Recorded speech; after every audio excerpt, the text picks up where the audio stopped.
جو اجتہاد کرے وہ غیر بما انزل اللہ کا حکم دے تو وہ بھی مطلق ہے، وہ بھی مطلق ہے. ومن لم يحكم بما انزل اللہ، چاہے اس کی اجتہاد ہو یا نہ ہو، غیر ما انزل اللہ کا حکم کرے، صریح قرآن کا حکم خلاف حکم کرے. کیسا مجتہد ہے جو اتنے آیت قرآن اس کو نہیں معلوم؟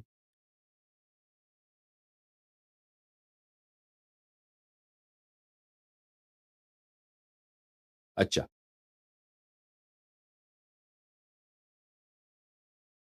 یہاں پر عزیزو جماعت مخالفین کے پاس کوئی جواب نہیں ہے اس استدلال کا. اس استدلال کا جواب جماعت مخالفین کے پاس کہ عمر نے ایسا کیوں فتویٰ دیا ہے، یہی کہ کہہ دیں بس اس کا اجتہاد ہے، اس کے علاوہ کوئی جواب نہیں. جب شیعوں کے مقابلے میں آتے ہیں وہ استان کو چینج کرتے ہیں، جیسے ہم نے بیان کیا ہے. استان کو اس طرح بیان نہیں کرتے، وہ اس طرح کہتے ہیں کہ دیکھیں شیعہ کہتے ہیں کہ عمر کو تیمم نہیں آتا. اس کا مطلب یہ اپنے عوام کو بیوقوف بنانے کے لیے، مثلا اس حدیث میں ہے کہ عمر کو تیمم نہیں آتا، تو کہتے ہیں یہ کون سی بڑی بات ہے، کون سی بڑی بات ہے. شروع اسلام میں اس زمانے میں تیمم معروف مشہور نہیں تھا. تیمم رسول پاک صلی اللہ علیہ وآلہ وسلم کے حیات مبارک میں مثلا ابھی فرض کریں کہ شرب خمر آیا ہے، بعض لوگوں کو پتہ نہیں کہ خمر حرام ہے، ابھی تیمم کا حکم آیا ہے، سب کو نہیں معلوم. تو اگر عمر کو نہیں معلوم ہوا ہوگا تو اس میں کون سی بڑی بات ہے؟ تو پھر وہ یہی استدلال کرتے ہوئے ایک حدیث لاتے ہیں شیعہ کتب سے. ملاحظہ فرمائیے، یہ کتاب تہذیب الاحکام، تالیف شیخ الطائفہ الطوسی رحمہ اللہ، جز نمبر 1، چھاپ مکتبۃ الصدوق. یہاں پہ ملاحظہ فرمائیے صفحہ نمبر 18 میں حدیث نمبر 29، معاف کیجیے 39، حدیث نمبر 39. یہاں پہ روایت کرتے ہیں امام صادق علیہ السلام سے، میں نے امام صادق علیہ السلام سے مزی کے متعلق، مزی اور منی، مزی وہ ہے جو مرد سے شہوت کی حالت میں نکلتا ہے بغیر اچلنے کے، وہ مائع جو مرد سے نکلتا ہے اس کو مزی بولتے ہیں. اچھا، میں نے مزی کے متعلق کیا، وہ مزی پاک ہوتا ہے. مزی بالکل منی کی بات نہیں کر رہا، مزی کی بات کر رہا ہوں، مزی ذال کے ساتھ. مزی جو ہے بالکل مثلا جیسے ناک کی پانی ہے، ناک کا پانی پاک ہے، اس سے کوئی نجاست نہیں ہوتی. ناک میں سے جو مائع نکلتا ہے اس کو اردو میں پتہ نہیں مجھے کیا بولتے ہیں، وہ جیسے وہ خلط جو نکلتا ہے ناک سے، وہ اسی کی طرح پاک ہے. اس سے نہ نجاست ہوتی ہے، نہ اس سے حدث حاصل ہوتا ہے، نہ اس سے وضو واجب ہوتی ہے، نہ اس سے غسل واجب ہوتا ہے. تو میں نے اس سے مزی کے متعلق پوچھا. فقال ان علی علیہ السلام كان رجلا مذاء، امیر المؤمنین علیہ الصلوۃ والسلام کو مزی بہت آتا تھا. واستحیا ان يسأل رسول اللہ صلی اللہ علیہ وآلہ وسلم لمكان فاطمہ علیہ السلام، اور امیر المؤمنین علیہ الصلوۃ والسلام کیونکہ حیا کے پیکر تھے، ان کو حیا تھی کہ رسول پاک صلی اللہ علیہ وآلہ وسلم سے مزی کے حکم کے متعلق پوچھیں، کیونکہ وہ ان کے داماد ہیں، ان کی بیٹی ان کے پاس ہے. فأمر المقداد ان يسأله وهو جالس فسأله فقال له ليس بشيء. بس وہ انہوں نے مقداد کو حکم دیا کہ تم پوچھو رسول پاک صلی اللہ علیہ وآلہ وسلم سے کہ مزی کا حکم کیا ہے. تو امیر المؤمنین علیہ السلام تشریف فرماتے رسول پاک صلی اللہ علیہ وآلہ وسلم کے بارگاہ میں. تو مقداد نے رسول پاک صلی اللہ علیہ وآلہ وسلم سے پوچھا ہے، اور رسول پاک صلی اللہ علیہ وآلہ وسلم نے جواب دیا ہے کہ اس کی کوئی پرواہ نہیں ہے، یہ اس سے نہ وضو باطل ہوتا ہے، نہ اس سے غسل لازم آتا ہے، نہ یہ نجس ہے. تو وہ یہ لے کے آتے ہیں، کہتے ہیں دیکھو اگر عمر کو تیمم نہیں آتا تو امیر المؤمنین علیہ السلام کو بھی مزی کا حکم نہیں معلوم، مزی کا حکم نہیں معلوم. تو اس کا جواب کیا ہے میرے عزیزو؟ دیکھو عزیزو،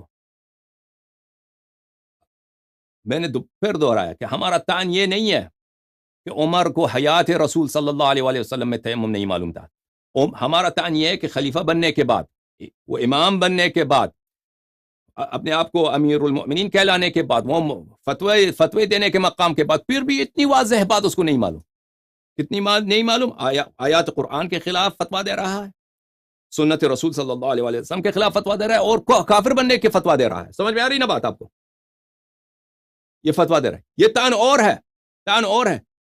ہمارا اگر تعین یہ ہوتا کہ حیات نبی صلی اللہ علیہ وآلہ وسلم میں کوئی حکم عمر کو نہیں معلوم تھا، بعد میں اس نے سیکھا ہوگا شاید، اب تو بات آپ کی صحیح تھی، ہم ملزم ہوتے جواب دینے کے. لیکن ان دونوں میں زمین آسمان کا فرق ہے. لیکن اس حدیث کا کیا جواب ہے کہ امیر المؤمنین علیہ السلام نے مزی کا حکم رسول پاک صلی اللہ علیہ وآلہ وسلم سے اس طرح سے مانگا ہے. دیکھیں عزیزو، یہ خود ان کا عقیدہ یہی ہے کہ جماعت مخالفین کا عقیدہ یہ ہے کہ رسول پاک صلی اللہ علیہ وسلم کو کسی چیز کا پتہ ہی نہیں تھا. ملاحظہ فرمائیے، یہ قرآن کریم ڈاکٹر محمد طاہر قادری صاحب نے خود، پتہ نہیں اس کا پی ایچ ڈی اس نے کہا ہے، واقعاً پی ایچ ڈی ہے، اس نے ڈاکٹر بولتا ہے اپنے آپ شیخ الاسلام ڈاکٹر. یہ ملاحظہ فرمائیے، یہ سورہ مبارکہ شورا میں، سورہ مبارکہ شورا کے بالکل آخر میں وَكَذَلِكَ أَوْحَيْنَا إِلَيْكَ رُوحًا مِّنْ أَمْرِنَا مَا كُنْتَ مَا تَدْرِي مَا الْكِتَابُ وَلَا الْإِيمَانُ. بے شک سو اسی طرح ہم نے آپ کی طرف اپنے حکم سے روح قلوب و ارواح کی وحی فرمائی. روح قلوب و ارواح کی وحی فرمائی. عجیب ہے، ان کو نہیں معلوم نا، ان کے پاس حدیث ہی نہیں ہے روح کیا ہے. روح جو قرآن میں آیا ہے کہ روح اوحینا الیک روحا من امرنا، یہ روح جو رسول پاک صلی اللہ علیہ وسلم کی تھی، روح جو رسول صلی اللہ علیہ وسلم کے پاس تھی، یہ روح کا کیا مطلب ہے؟ ان کے پاس احادیث نہیں ہے اس مسئلے پر، تو اس نے ترجمہ کیسا کیا؟ عجیب و غریب. اچھا ابھی میں بتاؤں گا آپ کو. ما کنت ما تدری الکتاب ولا الایمان، جو وہی فرمائی جو قرآن ہے، اور آپ وہی سے قبل اپنی ذاتی درایت و فکر سے نہ یہ جانتے تھے کہ کتاب کیا ہے اور نہ ایمان کیا ہے. دیکھیں کہتے ہیں کہ ما کنت تدری ما الکتاب ولا الایمان، کہ وہی سے پہلے آپ کو پتہ ہی نہیں قرآن کیا ہے اور ایمان کیا ہے. لیکن اس نے تفصیل کیا دیا کہ شرعی احکام کے تفصیلات کو نہیں جانتے تھے، اور نہ ایمان کے شرعی احکام کے تفصیلات کو ہی جانتے تھے جو بعد میں نازل اور مقرر ہو. وہ نہیں جانتے تھے، یہ شاید لفظ ان کا مقصد ہے نہیں، شاید یہ نہیں اس کا مقصد ہے. بہرحال اس آیت کا ترجمہ کیا ہے؟ ما کنت تدری ما الکتاب ولا الایمان، کہ وہی سے پہلے آپ کو کتاب کا بھی نہیں معلوم، ایمان بھی نہیں معلوم. ایمان بھی نہیں معلوم آپ کو کہ ایمان کیا چیز ہے. ہمارے نزدیک عزیزو روح جو ہے اول خلقت رسول صلی اللہ علیہ وآلہ وسلم سے اللہ تعالیٰ نے اب شاید میں نے وہ حدیث آپ کے لیے آمادہ بھی کیا نہیں آمادہ نہیں کیا میں نے وہ حدیث اس کی بہت زیادہ ہیں. اول خلقت سے اللہ تعالیٰ نے رسول پاک صلی اللہ علیہ وآلہ وسلم کے روح مطہر کو ایسا نور عطا فرمایا کہ اس کی وجہ سے اللہ تعالیٰ کے وہ اس کی وجہ سے ان کو عصمت ہے، ان کی وجہ سے ان کو علم ہے، اس کی وجہ سے اس وقت ہر چپراس میں جانتے ہیں کہ وہ کیا کریں یا کیا کریں. یعنی یہ جس روح کی بات ہو رہی ہے یہ اول خلقت کی بات ہو رہی ہے. یہ بعد میں نہیں ہے کہ رسول پاک صلی اللہ علیہ وسلم بعثت کے بعد ان کو پتہ چلا ہے کہ کتاب کیا ہے، بعثت کے بعد پتہ چلا ہے کہ ایمان کیا ہے، جیسے یہ لوگ ترجمہ کرتے ہیں آیت قرآن. جب تمہارا عقیدہ یہی ہے کہ رسول طاہر قادری نے خود یہ ترجمہ کیا ہے کہ جبرائیل کے آنے سے پہلے نہ ایمان کا پتہ ان کو نہ قرآن کا پتہ کیا ہے. اگر ہم یہ الزامی جواب دے رہے ہیں کہ اگر امیر المؤمنین علیہ الصلوۃ والسلام، ہم تو نہیں کہتے امیر المؤمنین علیہ السلام رسول ہیں، ہمارا عقیدہ یہ امیر المؤمنین علیہ الصلوۃ والسلام رسول اللہ صلی اللہ علیہ وآلہ وسلم کے باب علم ہیں، ان کے شاگرد ہیں، تمام علوم رسول پاک صلی اللہ علیہ وآلہ وسلم سے انہوں نے اخذ کیا ہے. اگر کوئی حکم، ہم نہیں کہتے کہ امیر المؤمنین علیہ السلام اللہ کے نبی ہیں، اللہ کے رسول ہیں. امیر المؤمنین علیہ السلام نے رسول اللہ صلی اللہ علیہ وآلہ وسلم کے حیات مبارک میں کوئی حکم رسول پاک صلی اللہ علیہ وآلہ وسلم سے سیکھا ہو تو اس میں کیا حرج کیا ہے؟ یہ کوئی تان ہے بھائی؟ ہمیں جواب دینے کی ضرورت ہے کہ امیر المؤمنین علیہ السلام رسول پاک صلی اللہ علیہ وسلم کے صحابی، رسول پاک صلی اللہ علیہ وسلم کے وزیر، ان کے باب مدینۃ العلم، لیکن جتنا علم ان کے پاس ہے وہ رسول پاک صلی اللہ علیہ وسلم سے اخذ کیا ہے. جبرائیل مستقیما امیر المؤمنین علیہ السلام پہ نازل نہیں ہوتے تھے، رسول پاک صلی اللہ علیہ وسلم پہ نازل ہوتے تھے. رسول پاک صلی اللہ علیہ وسلم نے ان کو اپنا علم دیا ہے. ہمارے پاس یہ احادیث بے تحاشا ہیں کہ امیر المؤمنین علیہ السلام نے فرمایا کہ رسول پاک صلی اللہ علیہ وسلم نے میرے لیے علم کے 1000 دروازے کھولے، ہر دروازے سے 1000 دروازہ کھلتا ہے. وہ کس نے دیا ان کو؟ رسول پاک صلی اللہ علیہ وسلم نے دیا ہے. اگر وہ کسی مسئلے کا حکم رسول پاک صلی اللہ علیہ وسلم سے حیات نبی صلی اللہ علیہ وسلم میں اخذ کرتے ہیں تو یہ اسلام ہی یہی ہے، ایمان ہی یہی ہے، ہمارا عقیدہ بھی یہی ہے. اس میں کوئی بری بات نہیں ہے، ہمیں جواب دینے کی ضرورت ہی نہیں ہے. یہ کوئی تان ہی نہیں ہے. کیا تان یہی ہے؟ یہ کوئی تان ہے کہ کیوں امیر المؤمنین علیہ السلام نے رسول پاک صلی اللہ علیہ وسلم نے کسی مسئلے کو پوچھا ہے؟ یہ کوئی تان ہوا؟ دیکھیں عزیزو، سمجھ میں آ رہی بات آپ کو؟ لیکن حقیقت یہ ہے کہ ہر سوال کرنے سے یہ لازم نہیں آتا کہ پوچھنے والا شخص جو ہے اس حکم کا جاہل ہے، اس حکم کے لیے جاہل ہے. ملاحظہ فرمائیے عزیزو، یہ کتاب المتول شرح تلخیص مفتاح العلوم ابن سعد تفتازانی کی معروف و مشہور کتاب متول. یہ کتاب جلد نمبر 3 چاپ دار الکتب العلمیہ، یہاں پہ صفحہ نمبر 419 میں تفتازانی صاحب یہ کتاب مطول جو ہے یہ تلخیص المفتاح، مفتاح علوم السکاکی کی تلخیص کس نے کیا؟ خطیب قزوینی نے کیا۔ خطیب قزوینی کی کتاب تلخیص المفتاح، اس پہ شروح بہت زیادہ ہیں، ایک شرح ہے یہ مطول، ایک دوسرا شرح ہے مختصر، ایک شرح ہے اطول، عروس الافراح، بہت سارے شروح ہیں اس کے۔ اچھا، ثم ان هذه الكلمات الاستفهاميه كثيرا ما تستعمل في غير الاستفهام۔ استفهام کس کو بولتے ہیں؟ یعنی ہم اردو زبان میں بولتے ہیں سوال، پوچھنا، عربی زبان میں بولتے ہیں استفہام، طلب فہم، یعنی ایک بات مجھے نہیں آتی، میں جاننا چاہتا ہوں کہ وہ کیا ہے۔ کہتا ہے بہت دفعہ سوال ہوتا ہے، اس کا مقصد سیکھنا نہیں ہوتا، اس کے مقاصد اور ہوتے ہیں۔ مما يناسب المقام بمعونة القرائن، وہ قرینے کو دیکھنا پڑتا ہے کہ وہاں پہ قرائن کیا ہیں۔ اگر قرینہ ہو سکتا ہے قرائن ہو کہ ایک شخص سوال کر رہا ہے دوسروں کو سمجھانے کے لیے، ایک شخص سوال کر رہا ہے کہ کسی کی خطا کو ذکر کرنے کے لیے، ایک شخص سوال کر رہا ہے تعجب کے اظہار کے لیے، ایک شخص سوال کر رہا ہے کسی کی توبیخ کے لیے، مذمت کے لیے، ایک شخص سوال کر رہا ہے کسی سے اقرار لینے کے لیے۔ ہمیشہ یہ نہیں ہوتا کہ پوچھنے والے کو، مستفہم کو طلب فہم کرنا ہے، اس کو سمجھ نہیں آ رہی بات۔ بہت دفعہ یہ ہوتا ہے کہ وہ اس کو پتہ ہوتا ہے۔ وتحقیق کیفیت هذا المجاز وبيان انه من اي نوع من انواعه مما لم يحم احد حوله۔ کہتے ہیں کہ یہ جو ہے کہ یہ مجاز کہ ہمیشہ سوال جو ہے، استفہام جو ہے کیا ہے؟ استفہام ہمیشہ طلب فہم کے لیے نہیں ہوتا، جہل دور کرنے کے لیے نہیں ہوتا۔ استفہام بہت دفعہ ہوتا ہے کیا؟ دوسرے مقاصد کے لیے۔ اس کو کہتے ہیں، دوسرے علماء نے اس کی تحقیق نہیں کیا، میں نے پہلی دفعہ تحقیق کیا۔ اچھا، اور اس کے مثال قرآن کریم میں تو بہت ہے، سنت رسول صلی اللہ علیہ وسلم میں بہت ہے۔ اچھی بات، یہاں پہ جو کہ حدیث ہے کہ امیر المؤمنین علیہ السلام نے مقداد سے فرمایا کہ امیر المؤمنین علیہ السلام کو خود حیا ہے کہ خود پوچھیں رسول پاک صلی اللہ علیہ وسلم سے، لیکن وہ مقداد کو فرماتے ہیں کہ مقداد تو پوچھ لے۔ تو اس سے لازم یہ نہیں آتا کہ امیر المؤمنین علیہ السلام اس حکم کے جاہل ہیں۔ سمجھ میں آ رہی نا؟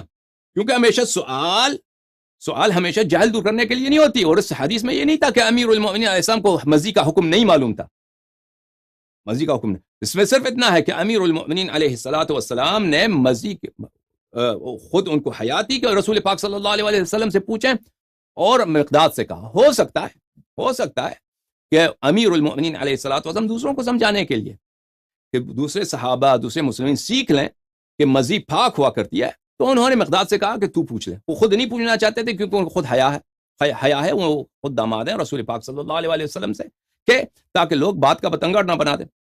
یہ بھی ہو سکتا ہے۔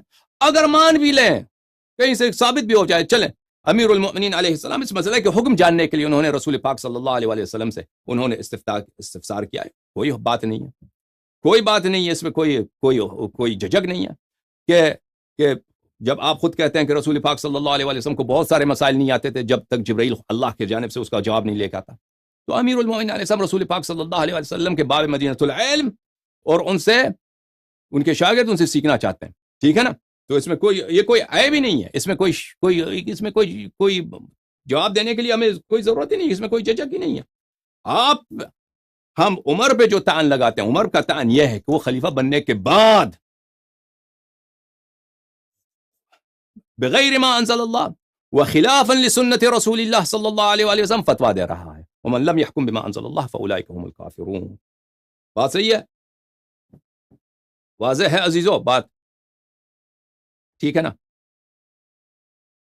تو نتیجہ کیا ہوا عزیزو؟ یہ صرف ایک ادنا سا، لیکن اما اس طرح تو بہت ہیں عمر پر کہ عمر فاروق نہیں ہو سکتا، عمر فاروق نہیں ہو سکتا۔ اب یہ مرحلہ ہمارے بحث کا اتمام کو پہنچا ہے کہ ابو بکر صدیق نہیں ہو سکتا، عمر فاروق نہیں ہو سکتا، عمر فاروق نہیں ہو سکتا، بلکہ بات اس سے بہت بڑھ کر نہ صرف فاروق نہیں ہے، بلکہ اگر آپ ان آیات کا ملاحظہ کریں جن کا ہم نے بیان کیا ہے تو اس کا جواب دینا کسی بھی عمری عالم کے لیے ممکن نہیں ہے۔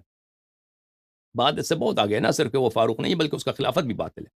اچھی بات ہے عزیزو، ہم آپ جاتے ہیں آپ کے کامنٹس پڑھنے کے لیے، کیونکہ ہم نہیں چاہتے کہ ہماری گفتگو جو ہے بہت ہی لمبی ہو جائے۔ 1.25 گھنٹہ ہم بات کر چکے ہیں، اب آتے ہیں آپ کے کامنٹس پڑھنے کے لیے اور آپ کے کامنٹس کے جواب دینے کے لیے۔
تو خراسانی کوئی حکومت تھوڑی بنائے گا، وہ صیحہ کے بعد قیام کرے گا، صیحہ کے بعد قیام کرنا جائز، قیام کرنا جائز۔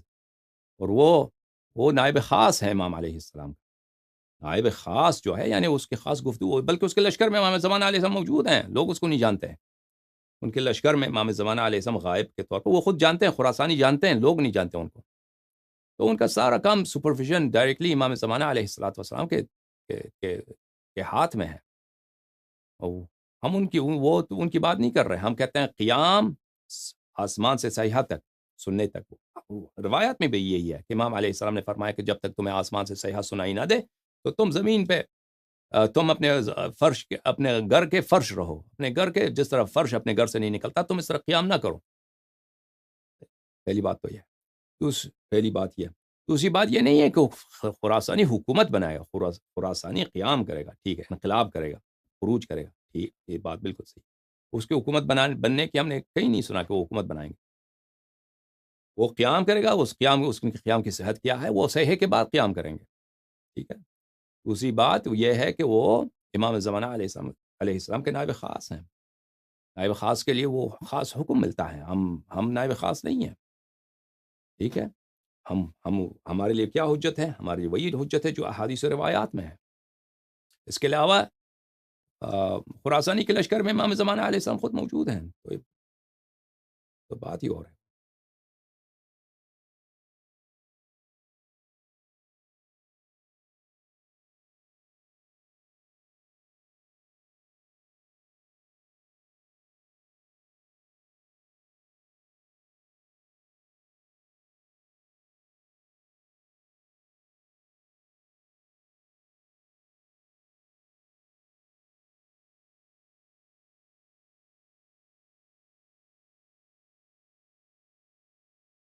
موضوع پہ کوئی سوال ہو تو ہم جواب دیں گے عزیزوں، آپ کوشش کیجیے موضوع پہ جو حدیث ہم نے پڑھا ہے اس کے متعلق اگر سوال کریں، ٹھیک ہے نا۔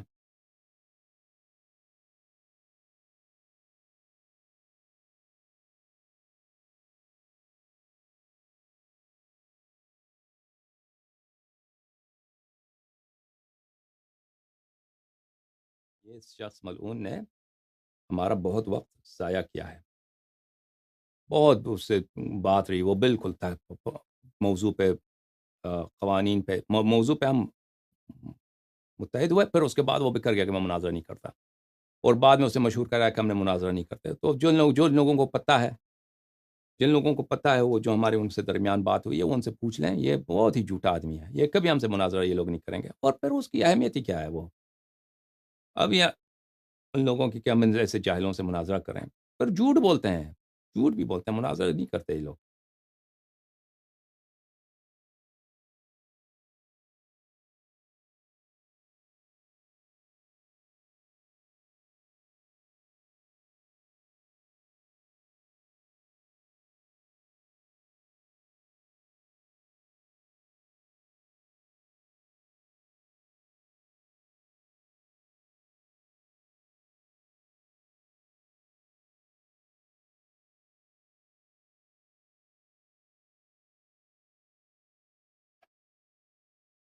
انشاءاللہ ہم نے دل چھوٹا نہیں کیا بھائی۔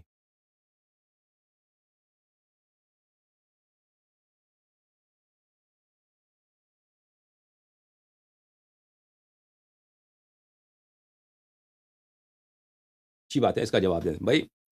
اجتہاد آپ قرآن کے خلاف نہیں کر سکتے بھائی، آپ کفر کا فتویٰ نہیں دے سکتے ایک شخص کو کہہ دیں کہ بھئی آپ نماز نہ پڑھو۔ قرآن جب کہہ رہا ہے کہ ان کنتم جنبا فطہروا، اجتہاد کیا ہوتا ہے؟ اجتہاد یہ ہے کہ قرآن اور سنت میں آپ دیکھیں، اگر اس میں حدیث ہے، آیت ہے، تو اس کے موافق آپ فتویٰ دے دیں۔ اگر قرآن و سنت میں کچھ بھی نہیں ہے، پھر آگے جا کے اپنی عقل سے کوئی حکم بنا دیں، وہ اجتہاد ہے۔ وہ عقل سے حکم بنانا وہ باطل ہے، لیکن وہ تو یہ کہتا ہے نا، جب تک قرآن و حدیث موجود ہے وہ تو آپ اجتہاد ہی نہیں کر سکے، اسی کے مطابق بات کرنا ہوگا، اسی کے مطابق آپ قرآن کے مخالفت میں آپ فتویٰ دے دیں تو یہ کیا ہے؟ یہ کفر محض ہے۔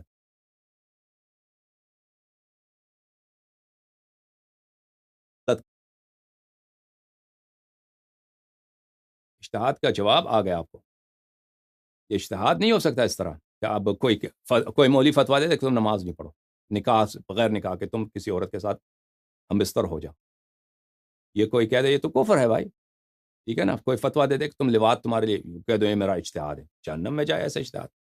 آپ قرآن کچھ کہہ رہا ہے، آپ کچھ فتوا دے دیں، اجتہاد تو یہ نہیں ہے. اجتہاد کیا ہے؟ اجتہاد یہ خود کہتے ہیں، اجتہاد یہ ہے کہ پہلے دیکھنا ہوگا حدیث میں اگر کچھ ہے تو اجتہاد کی گنجائش نہیں ہے، سنت میں اگر کوئی چیز موجود ہے تو اجتہاد کی گنجائش نہیں ہے، قرآن میں کوئی آیت ہے تو اجتہاد کی گنجائش نہیں، وہی حکم پہ عمل کرنا ہوگا. اگر قرآن و سنت میں کچھ نہ ہوا تو پھر قیاس سے، استحسان سے کچھ نہ کچھ بنایا جائے گا، اس کو اجتہاد بالرائے کہیں، ٹھیک ہے نا، اجتہاد بالرائے کہیں گے. پھر یہ تو اس میں اجتہاد کی باری ہی نہیں ہے. اب اگر کہتے ہیں کہ عمار کو، ابو عمر کو یہ لگا کہ عمار غلط کہہ رہا ہے تو اس لیے وہ غصہ ہو گیا، کہتا ہے تو اللہ سے ڈر.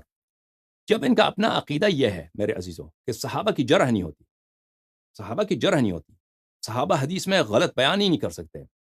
صحابہ چاہے وہ عمرو بن العاص ہو، چاہے مغیرہ ابن شعبہ ہو، ولید ابن عقبہ ہو، ایسے رنگیلے لوگ، وہ کبھی جھوٹ ہی نہیں بول سکتے. ان کی